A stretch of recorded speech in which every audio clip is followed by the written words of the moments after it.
வணக்கம்.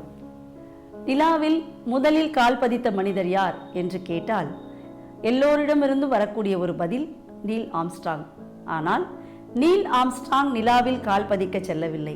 அவரோடு அனுப்பப்பட்ட இன்னொரு நபர்தான் நிலாவில் கால் பதிப்பதற்காக சென்றார். அவரது பெயர் Edwin C Aldrin. Edwin C Aldrin முதல் தர பைலட்டாக அதில் செல்கிறார். அவர் மிகச்சிறந்த ஒரு விமானப்படை வீரராம்.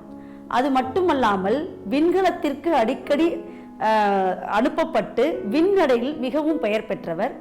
அந்த விண்கலத்துக்கு எங்கேருந்து இன்ஸ்ட்ரக்ஷன்ஸ் வருது அப்படின்னா நாசாலேருந்து தான் இன்ஸ்ட்ரக்ஷன்ஸ் வந்துட்டு இருக்கு. இப்போ அங்கே போய் லேண்ட் ஆகுது விண்கலம். லேண்ட் ஆகின உடனே நாசாவிலேருந்து சொல்கிறாங்க இறங்குங்க கீழே அப்படின்னு சொல்லும் பொழுது இவர் அந்த அல்ட்ரின் என்ன பண்ணுறாரு, எப்படி இருக்கும்னு தெரியலையே, அந்த தட்பவெப்பம் எப்படி இருக்குன்னு தெரியல, நம்ம இறங்குற இடம் புதை மணலாக இருக்குமா தெரியல, இப்படி ஒரு ஃப்ராக்ஷன் ஆஃப் செகண்ட் தான் யோசிக்கிறாராம். அப்படி யோசிக்கிறத பார்த்துட்டு உடனே என்னடா அது இறங்கலையேன்னு அடுத்த வினாடியே நாசாலேருந்து வருதான், அடுத்து நீங்கள் பைலட் இறங்கலையா, கோ பைலட் உடனே இறங்குங்க அப்படின்னு சொன்ன உடனே கோ பைலட்டாக இருக்கக்கூடிய நீல் ஆம்ஸ்ட்ராங் உடனே நிலாவில் கால் பதிச்சிடுறாரு. நீல் ஆம்ஸ்ட்ராங் விமானப்படையை சேர்ந்தவர் கிடையாது, ஒரு கப்பல் படையை சேர்ந்தவர் தான்.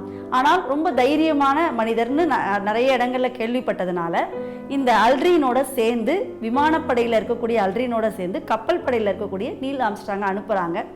அங்கே போய் யார் முதல்ல இறங்கி இருக்கணும்னா அல்ட்ரின் தான் இறங்கி இருக்கணும்.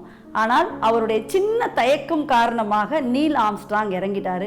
இப்போ நீங்கள் இந்த அல்ட்ரின்கிற பேரை எங்கே கேட்டாலும் யாருக்கும் தெரியாது. நீல் ஆம்ஸ்ட்ராங்கின் பெயர் வரலாற்றில் பதிக்கப்பட்டிருக்கிறது என்று சொன்னால் ஒரு செயலை நாம் செய்ய போகின்ற பொழுது அதில் ஒரு சின்ன தயக்கத்தை காட்டினாலும் நமக்கு பின்னே வருகிறவர்கள் அதில் முந்தி விடுவார்கள் என்பதற்கு இது ஒரு உதாரணம். ஆகவே நாம் ஒரு செயலில் வெற்றி பெற வேண்டும் என்று சொன்னால் தயக்கங்களை தூர எறிந்துவிட்டு எப்பொழுதும் அதற்குண்டான ஒரு முயற்சியை மேற்கொண்டு வந்தால் வாழ்க்கையில் என்றுமே வெற்றி பெறலாம். ஆகவே தயக்கத்தை தவிர்ப்போம், வாழ்க்கையை வெல்வோம்.